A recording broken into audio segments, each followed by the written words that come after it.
Do most people prefer to live in big cities or in the countryside? Generally, I believe a large number of people, particularly young adults and working professionals, prefer living in big cities because of the career opportunities and resources available there.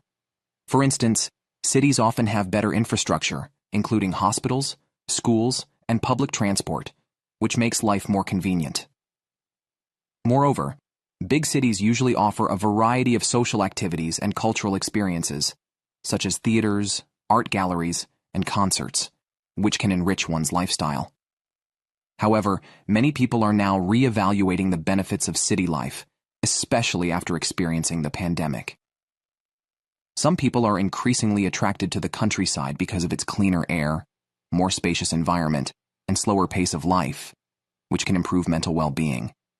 In addition, remote working has allowed more people to consider living outside of cities without sacrificing their careers.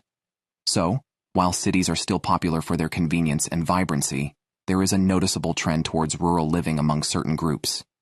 In the end, the choice depends on an individual's lifestyle preferences, health considerations,